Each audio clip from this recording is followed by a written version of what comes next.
Je suis Madeline. Je suis tombée enceinte pour la première fois il y a 1 an.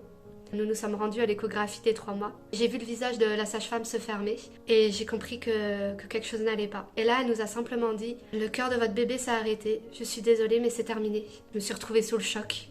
Elle nous a dit « Il faut vite aller aux urgences gynécologiques pour vider votre utérus et puis pouvoir retomber enceinte. » Je comprenais pas qu'on me parle d'une future grossesse. En arrivant devant la salle d'opération, j'ai demandé à parler au médecin. Je lui ai dit tout va trop vite pour moi. Hier encore, j'étais maman de cet enfant et là, tout s'est arrêté. Elle m'a simplement dit « Vous inquiétez pas, votre enfant il fait seulement la taille d'une cacahuète, c'est rien, on va vous l'enlever et vous allez pouvoir passer à autre chose. » Je suis pas sûre que ces paroles m'ont vraiment aidée sur le moment. Je me suis réveillée le ventre vide. J'étais extrêmement triste. On s'est sentis en colère avec mon conjoint. Comment c'est possible que personne nous ait dit attention, les fausses couches sont fréquentes. J'ai vécu un sentiment de culpabilité énorme et j'en ai voulu aussi à mon corps. J'aurais eu besoin, au moment où la sage-femme m'a annoncé que le cœur de mon bébé s'est arrêté, juste qu'elle me prenne la main et qu'elle me dise ce n'est pas de votre faute. Sur le moment, on n'a pas forcément envie d'en parler, on veut juste avancer, passer à autre chose.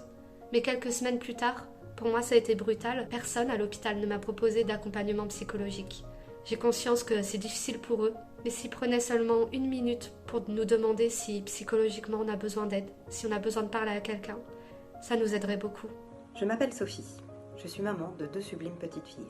Si je veux témoigner aujourd'hui, c'est parce que ce fut un long parcours, très difficile, et je souhaite qu'elle n'ait pas à traverser le même. Je souffre d'endométriose, et j'ai fait de l'hyper-MS gravidique pour mes 2 grossesses. Pour la première jusqu'à 6 mois, et pour la deuxième, jusqu'au jour de l'accouchement. J'ai perdu 6 kilos pour ma première grossesse, et presque 10 pour la deuxième. Je me voyais disparaître. Je me suis évanouie plusieurs fois, je n'arrivais même pas à aller chercher mon pain, même pas aller chercher ma fille à l'école, ni jouer avec elle. Mon état ne faisait qu'empirer.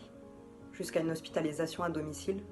Quand on traverse tout ça, et qu'en plus on n'est pas écouté, ou qu'on minimise l'état dans lequel on est, comme un médecin qui m'a dit je ne vois plus de raison de vous arrêter. Or que je n'arrêtais pas de vomir, que j'arrivais à peine à m'alimenter et que je tenais à peine debout. Donc ce que j'espère, c'est que les choses changent, que l'on puisse dire et que ce ne soit pas que des silences, qu'on soit compris, qu'on soit entendu.